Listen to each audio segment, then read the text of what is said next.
So, if you look at that, China, first row, China.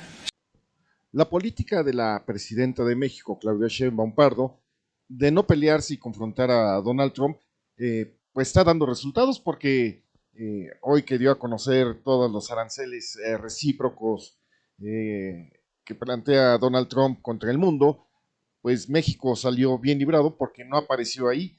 Sí habrá aranceles en temas que no están incluidos en el Tratado de Libre Comercio, pero estos llegarán al 10%. No se habló del tema de la cerveza mexicana, que están especulando que va a pagar ahora un impuesto, un arancel del 25%, pero en términos generales, México salió bien librado. Parece que en el tema de la industria automotriz sí pagará un 25% de aranceles, pero para ciertas especificaciones técnicas que se darán a conocer brevemente. Pero lo que sí Donald Trump mencionó en 4 oportunidades a México, siempre con la queja de que pues Estados Unidos subsidia a México, pero el último punto, sin mencionar a México, pero sí dejó abierta la puerta de que recibiría a obreros y campesinos siempre y cuando estos entren legalmente, pero que sea Donald Trump el que lo diga. Pongan mucha atención al final del video.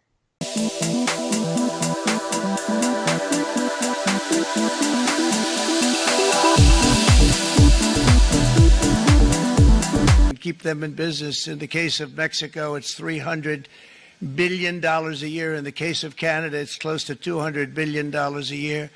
And I say, why are we doing this? Why are we doing this? I mean, at what point do we say you got to work for yourselves and you got to, this is why we have the big deficits. This is why we have that amount of debt that's been placed on our heads over the last number of years. And we're really not taking it anymore.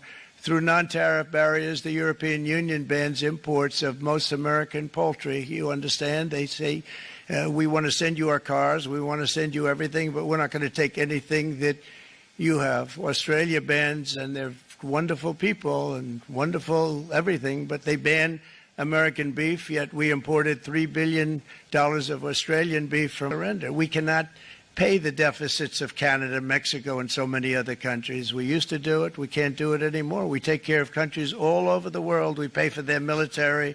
We pay for everything they have to pay. And then when you want to cut back a little bit, they get upset that you're not taking care of them any longer. But we have to take care of our people, and we're going to take care of our people first. Those factories will be knocked down, and they're going to have brand new factories built in their place. They're not only talking about renovating, they're talking about brand new, the best anywhere in the world, the biggest anywhere in the world. I have a friend who builds car plants, and I said, I want to see the biggest and the best. He said, well, we have to go to Mexico. I said, no, I want to see it in the United States. He said, we're not building them in there. This is a year and a half ago during the campaign. He said, we're not building it. You'd have to go to Mexico.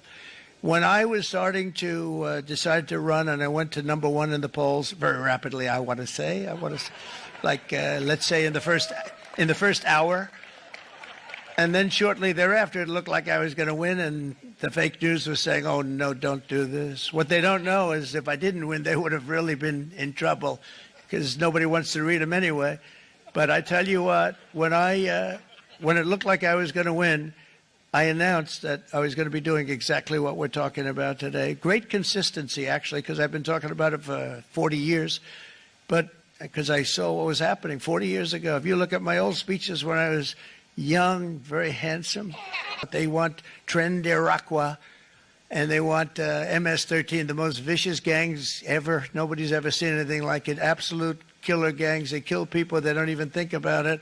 And we put them out, and we have judges now, radical left judges that they don't want them to go out. They want them to even be brought back. Let's bring them back. You've done a fantastic job, and please thank everybody. Homeland Security, thank everybody. Appreciate it. And we now have a border that's the best border that we've ever had, even better than it was my first term. My first term we did good, but this one we really specialized in. We've done really well.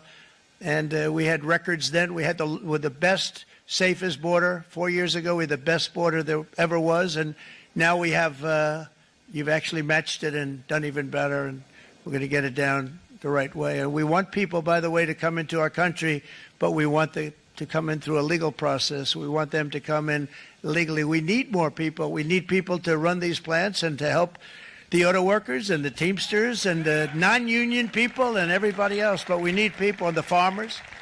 And we're going to let people come in, but they want to come in. We want them to come in legally. They have to have the capability of loving our country, not people that hate our country. We don't want them in our country. And now we're going to pass the largest tax cuts in American history, and that's where we're relying on Mike and John Thune.